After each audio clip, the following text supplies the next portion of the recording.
Shalom Bapak Ibu Saudara sekalian, jumpa lagi dengan saya Pendeta Muda Amelia Cahyadi dalam acara Rehat yang diselenggarakan yang diadakan oleh Gereja Betel Indonesia Ruko Geraha Niaga.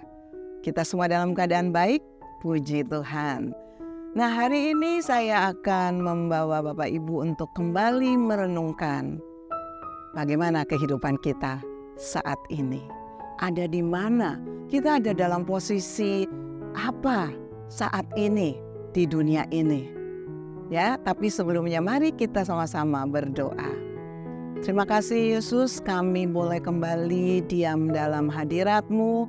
Kami boleh kembali dikuatkan, kami boleh kembali mendengar firman Tuhan melalui acara Rehat malam hari ini. Berkati acara ini Bapa, menjadi alat dalam nama Tuhan untuk pertumbuhan dari jemaat-Mu dimanapun mereka berada. Dalam nama Yesus kami berdoa. Amin.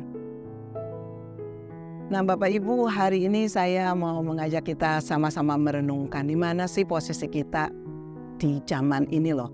Kita ini hidup di akhir zaman. Kita sudah mendengar banyak hal tentang keadaan-keadaan dalam dunia ini, khususnya di akhir zaman. Jadi bagaimana posisi kita dalam menyikapi dan juga menjalankan hidup kita? Ya, kita baca dulu ya kondisi yang terjadi di akhir zaman ini. Saya mengambilnya dari 2 Timotius 3 ayat 1 sampai 7. Ya, saya akan bacakan, Bapak Ibu tolong menyimak, saudara-saudara sekalian, kita perlu pengetahuan dengan membaca Alkitab. Ya, ketahuilah bahwa pada hari-hari terakhir akan datang masa yang sukar. Ya, masa yang sukar. Manusia akan mencintai dirinya sendiri dan menjadi hamba uang. Mereka akan membual dan menyombongkan diri. Mereka akan menjadi pemfitnah. Mereka akan berontak terhadap orang tua dan tidak tahu berterima kasih, tidak mempedulikan agama, tidak tahu mengasihi, tidak mau berdamai, suka menjelekkan orang, tidak dapat mengekang diri, garang, tidak suka yang baik, suka mengkhianat, tidak berpikir panjang, berlaku tahu, dan lebih menuruti hawa nafsu daripada menuruti Allah. Secara lahiriah mereka menjalankan ibadah mereka, tetapi pada hakikatnya mereka memungkiri kekuatannya. Jauhilah mereka itu. Ya, kita sudah membaca ayatnya ya. Nah, apa yang sedang terjadi di dalam dunia ini juga akan mempengaruhi kehidupan kekristenan kita sebagai pengikut Kristus. Alkitab sudah menuliskannya melalui Rasul Paulus kepada Timotius. Apa yang akan terjadi di akhir zaman atau hari-hari terakhir dari dunia ini. Kita hidup di permulaan menjelang zaman baru. Ya, Matius 24 ayat 8 mengatakan demikian. Akan tetapi semuanya itu barulah permulaan penderitaan menjelang zaman baru.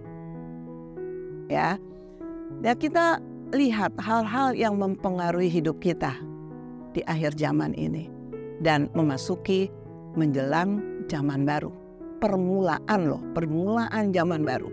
Ya, kita lihat apa sih yang mempengaruhi hidup kita? Yang pertama, yang paling kita dengar adalah media sosial. Ya, kita tidak bisa membendung derasnya pengaruh dari media sosial. Mau tidak mau kita juga memakainya. Cuma tergantung kita. Medsos itu kita mau pakai sebagai informasi yang positif atau negatif. Apakah medsos itu kita pakai sebagai sarana untuk kita mencaci maki, kita melakukan hal-hal yang tidak baik, itu juga pilihan kita. Tapi kita tidak bisa membendung derasnya pengaruh media sosial di akhir zaman ini. Ya, anak-anak kecil aja kan sudah pakai tuh HP. Ya, kita nggak bisa membendungnya.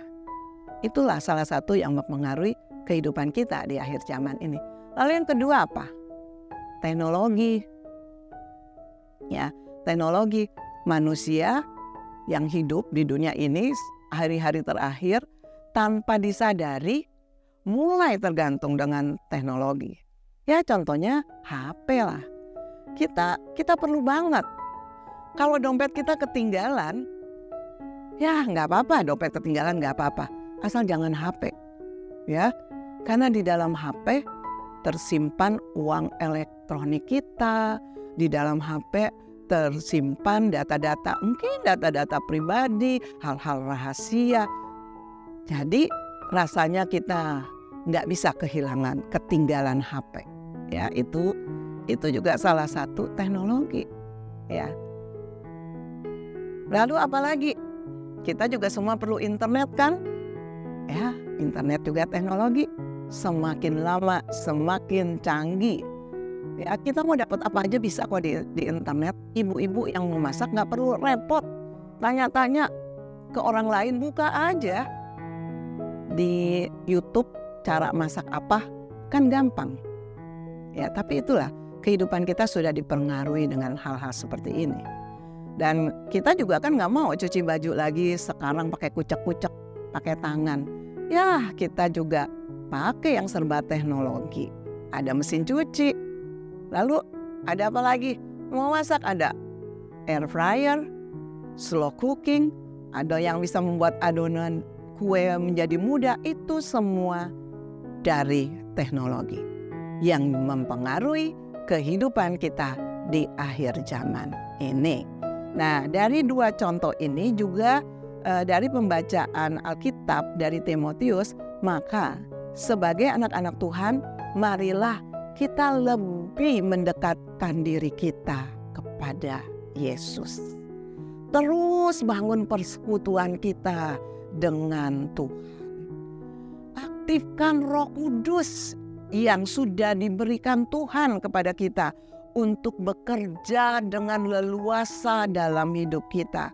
Minta Roh Kudus kuatkan kita dan ingatkan kita apabila kita sudah mulai melenceng dari jalan Tuhan. Karena kita sungguh sangat hidup dipengaruhi oleh lingkungan kita. Akhir zaman ini kita harus sungguh-sungguh dekat dengan Tuhan. Karena kita nggak bisa berjalan sendirian. Menghadapi tantangan dunia, menghadapi segala sesuatunya dalam dunia ini. Kita perlu mengandalkan Tuhan. Hari terakhir di zaman ini, kita harus bekerja sama dengan Roh Kudus. Roh Kudus itu ada di dalam hati kita. Dia ada dan dia sangat suka bekerja sama dengan kita. Sampai anak-anak Tuhan ini mencapai tujuan Tuhan dalam hidup ini. Tujuan Tuhan apa sih dalam hidup ini? Tujuan Tuhan itu adalah kekekalan, bukan di sini, bukan di dunia ini. Jadi mari kita anak-anak Tuhan berusaha mencari tujuan Tuhan sampai pada kekekalan, berjumpa kembali dengan Tuhan Yesus. Nah, Bapak Ibu, saya sangat berharap anak-anak Tuhan semakin dikuatkan dengan rajin bersekutu dengan Tuhan. Aktifkan Roh Kudus yang sudah ada dalam dirimu untuk sama-sama bekerja sama dengan kita. Kita nggak bisa bekerja sendirian. Kita perlu Roh Kudus, Roh Penolong, Roh Penghibur yang akan terus memimpin hidup kita. Amin. God bless you.